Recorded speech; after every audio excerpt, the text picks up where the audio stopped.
Here's one. They score! They score! Welcome to God's Playbook with your host, Father Rico Passero. Look at the 20, 10, 5, touchdown! Touchdown! Let's play ball. Hi friends, welcome back to God's Playbook. Today we conclude the second part of the passage in chapter 9 entitled The Man Born Blind. Yesterday we focused on the action of Jesus' healing. Today is about the interrogation as a result of the healing that Jesus did. So we start in chapter 9, verse 18.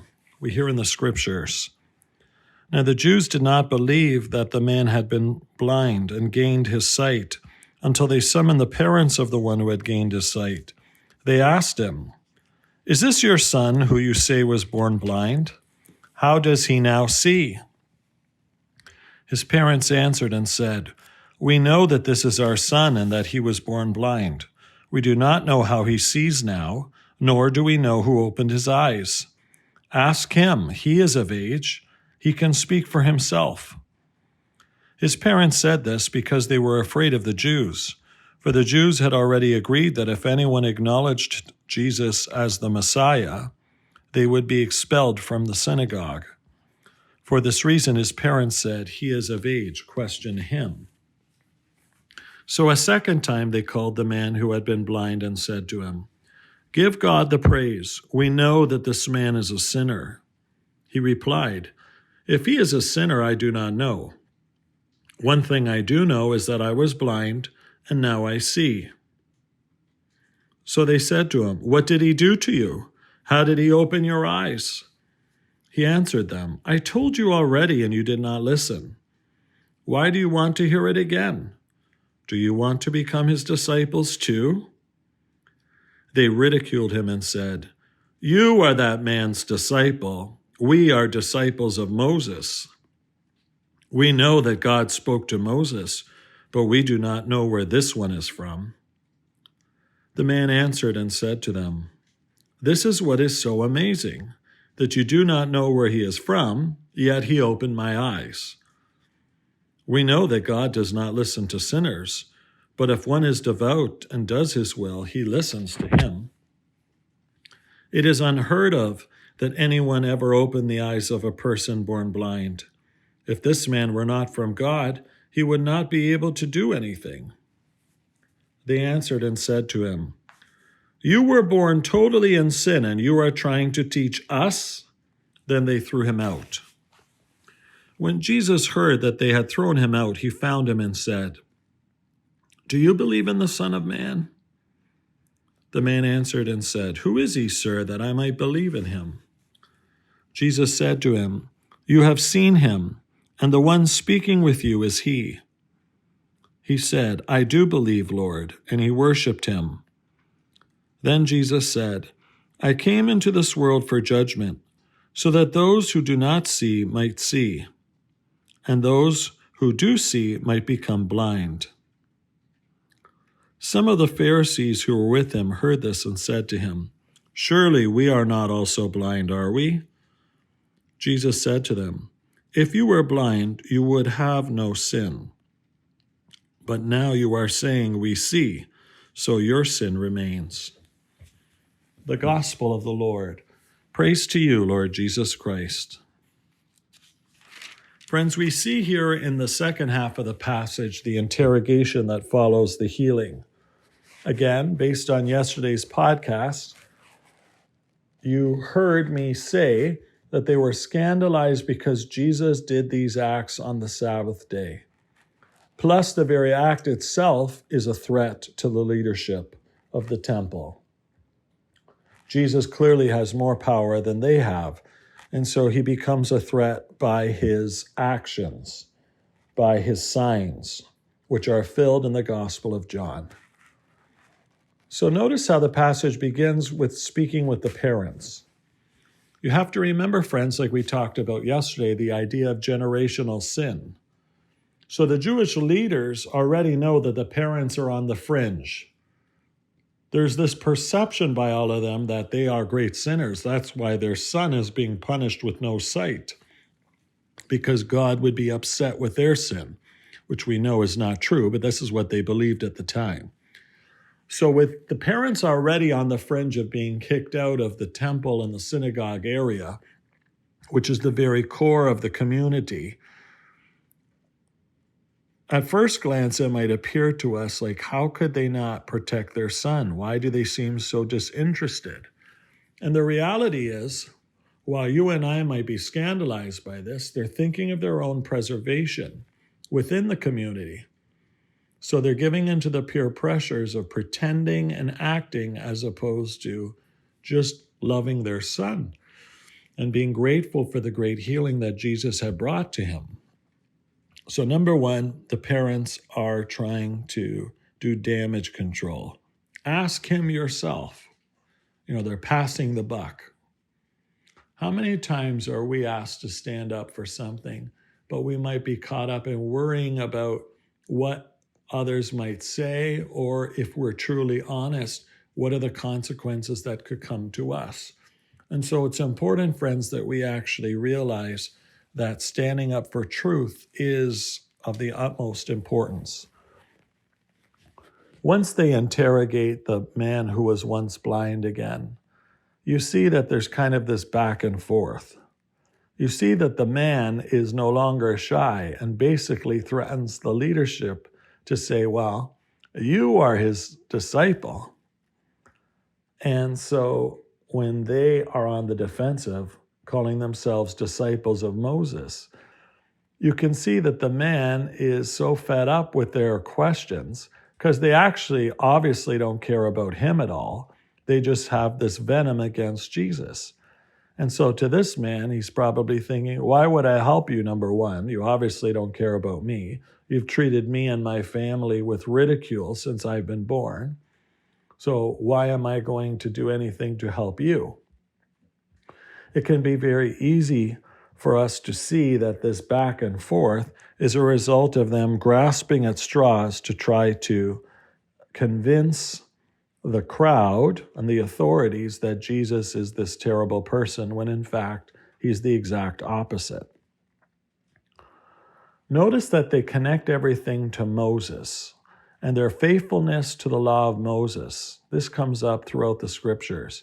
This is to suggest that they are living as faithful Jews, and the man who was formerly blind, his parents, and so many others are the ones that are not holy, the ones that are not living according to the law of Moses. By throwing the man who was once blind out of the community, it suggests the fact that they are done with him, and that when they don't like the answer they're getting, they just try to dispose of him like he's a piece of garbage. Once again, it is Jesus who seeks him out, now a second time, to deal with his new need. And then he asks that beautiful question about faith. By asking him the question, it suggests that Jesus wishes that this man is to become his disciple as well. Ultimately, it's up to the man himself to come to that conclusion in regards to enhancing his own faith. And yet, for Jesus, he cares about his soul. It's again not about his human eyes, although by giving him back his human eyes, he is able to be once again instituted into the community. But then you see that Jesus goes on to talk about this notion of seeing in a different way, to see how God sees, and how important that is for us to identify.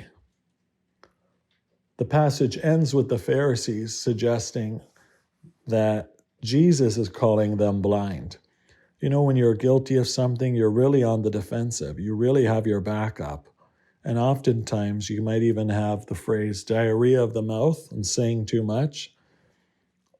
Well, here they've definitely put their own foot in their mouth too by suggesting that Jesus was suggesting that they're blind, which of course they indeed are. But they're not going to acknowledge that they're blind, because then they are suggesting that they are wrong, and they're not in any capacity going to be doing that.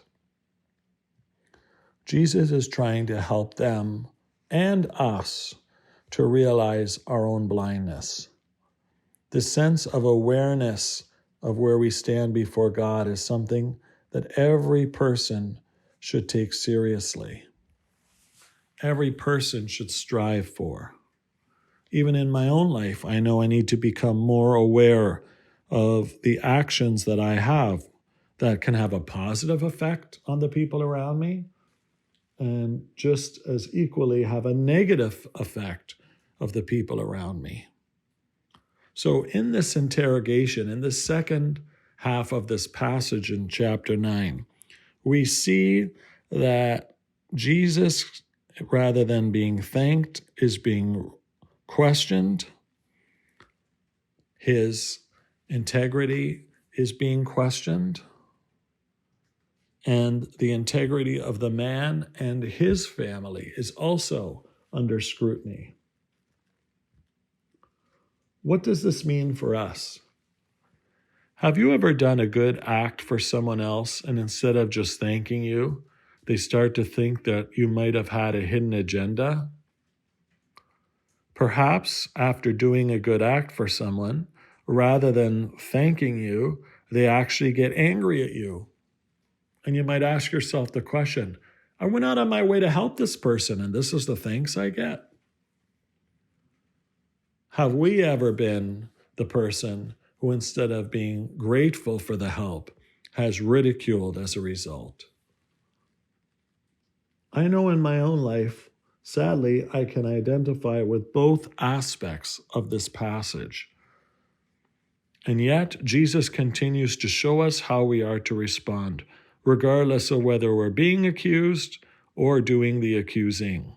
We are called to be different. And so Jesus is compassionate, and so are we to be compassionate too. Jesus doesn't give up on the situation, and neither should we. That in the face of adversity, we continue to do what is right, we continue to be compassionate, we continue to do the right thing. Can we get discouraged by the lack of gratitude by others? Absolutely. Can sometimes a good deed come back to haunt us? Perhaps. And yet, should it stop us from doing that good deed? Never. Friends, let's dig deep. Let's see this beautiful encounter in chapter 9 as an opportunity for each of us to look upon our own lives, to seek out new ways in which we can do good deeds for others, recognizing their need as Jesus always does, and responding accordingly. Can we also not seek ways to tear people down, but rather to build them up? And when we hear of somebody doing an act of kindness, can we do our part too to build them up for the goodness they've done? Even if they have a hidden agenda deep down, they're looking for notoriety, or they're looking for credit for what they've said or done. May it be an opportunity for us to understand that even with a hidden agenda, a good deed is just that, a good deed. And even when we do things out of duty as opposed to desire, I do this not because I really want to, I feel like I have to. Whatever the agenda is, whatever the motive is, may we ask ourselves the question, am I willing to do a good deed no matter what? Can I give praise for the good deed no matter what when it happens to me or someone I know?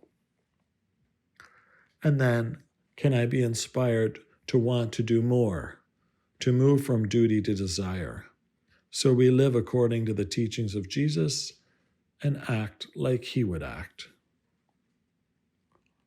The story of the man born blind has so much to teach us. Let's make sure we spend some time today reflecting upon the glory of God and how he wishes to transform our hearts, sometimes one situation at a time. For God's Playbook, friends, I'm Father Rico. God loves you, and so do I. If you like what you hear, please consider supporting us using any of our affiliate links in the description below via Buzzsprout, Ko-Fi, or GoFundMe. Thanks, and God bless.